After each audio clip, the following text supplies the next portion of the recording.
Everyone will get it wrong. But not you. Welcome to this new video. The past few days have been a roller coaster for the markets. Following the Fed's 2025 forecast, major indices like the S&P 500 and NASDAQ dropped between 3% and 5%, while the crypto market saw a sharp crash, with most cryptocurrencies losing over 10% in a single day. In this video, I'll take you through our YouTube portfolio, share my outlook for 2025, and explain the specific changes I'm making to prepare for what could be a challenging yet opportunistic year. I'll also give you actionable tips to help safeguard and grow your investments. Before we start, please remember that this video is not financial advice. If you enjoy this type of content, don't forget to like and subscribe for more market insights. Now, let's dive in.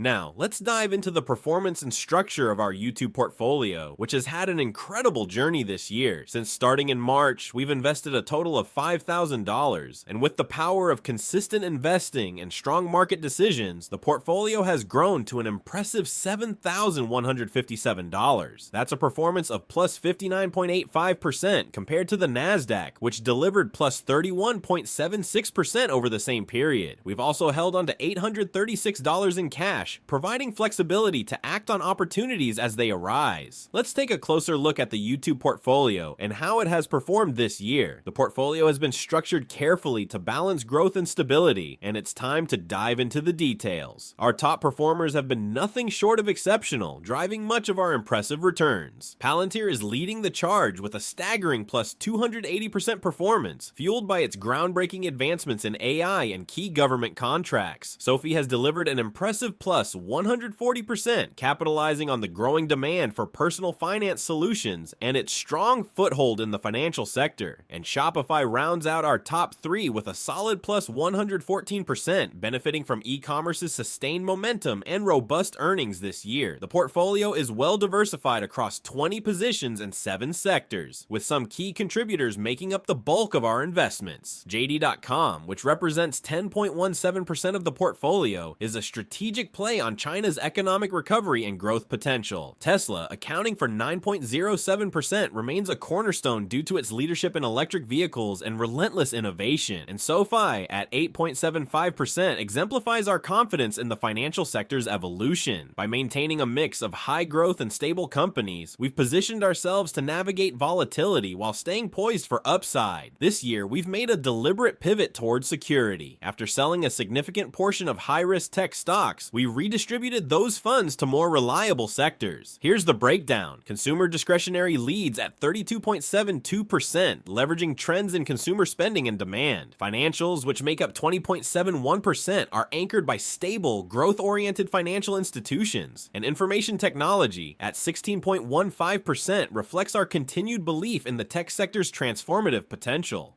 Regional exposure. Our portfolio spans the globe, capturing growth opportunities across multiple regions. North America dominates at 44.79%, delivering the strongest regional performance of plus 69.16% this year. Asia's emerging markets, accounting for 31.46%, represent a high growth opportunity, particularly in China and India. Developed at 23.76%, balances our exposure with stability from established markets. In summary, the YouTube portfolio has been a strong performer thanks to its diversification, strategic pivots, and focus on sectors and regions that align with our outlook. As we look ahead to 2025, there are exciting opportunities and challenges. Before we look ahead to 2025, it's important to reflect on what 2024 taught us as investors. The first big lesson I've learned is that the market moves faster than ever before. Trends that used to take months to develop are now playing out in weeks or even days. This means timing and flexibility have become more critical than ever. Another key takeaway for me is the importance of patience when it comes to high growth stocks. For example, I took profits on Palantir too early this year, missing out on a significant portion of its incredible run. While taking profits can be smart, 2024 reminded me that holding on to conviction plays for the long term often yields the best results. Lastly, diversification remains crucial, but focusing on quality is just as important. By the end of the year, I shifted away from speculative tech and reallocated to more secure, stable companies, something that helped buffer the portfolio during periods of volatility. With these lessons in mind, let's discuss how I'm using them to position the portfolio for what could be a pivotal year in 2025.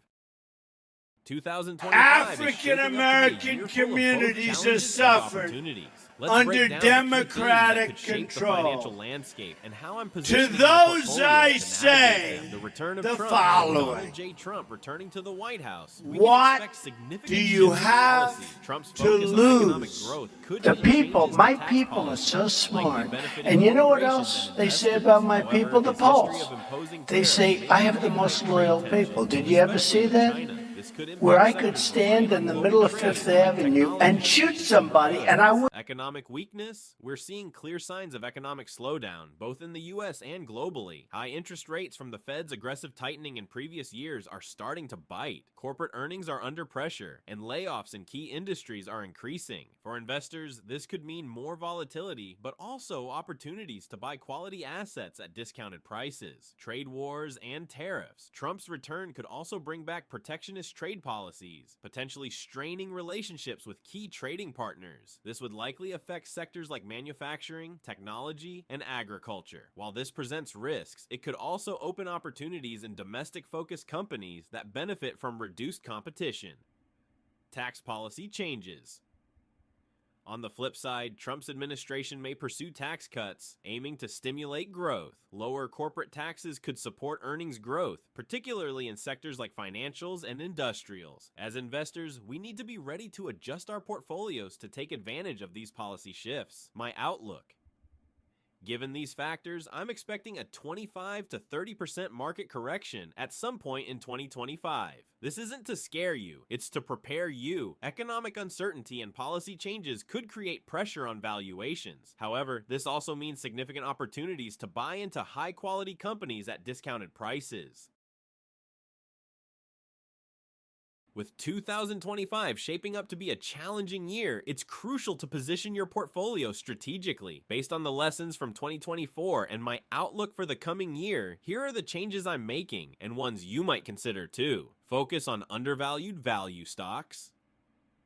In times of uncertainty, value stocks often outperform. I'm shifting my focus towards companies with strong fundamentals that are trading below their intrinsic value. These are businesses that might not grab headlines, but offer stability and consistent growth potential. Avoid overtrading in volatile markets. 2025 will likely bring significant market swings, but jumping in and out without a clear strategy can be costly. My plan is to stick to well-thought-out trades and avoid chasing short-term trends.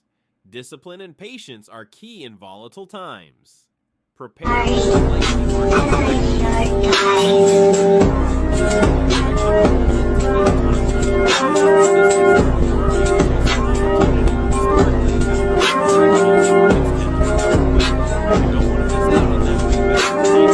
short-term stable bonds and cash reserves. To protect against downside risks, I'm allocating more to short-term stable bonds. These provide a safe place for capital while generating modest returns. Additionally, I'm keeping a cash reserve ready to deploy during major pullbacks. When markets drop, I'll be prepared to invest in high-quality assets at a discount. Avoid overheated stocks. I'm steering clear of stocks that have already had massive runs this year. Many of these are likely overvalued and carry higher risks. Instead, I'm looking for stable, forgotten growth stocks. Companies that are still growing but have been overlooked by the market. Stay calm and plan for the rebound. Remember, even if 2025 starts with a downturn, history has shown that recoveries can be swift and powerful. The worst mistake you could make is panicking, selling at the bottom, and missing the recovery. A sound plan and the right mindset can make all the difference. These are the steps I'm taking to safeguard and grow my portfolio in 2025. Remember, staying informed, disciplined, and focused on long-term growth is key. Now, let's take a quick look at the top 3 companies I'm especially optimistic about for the year ahead. JD.com.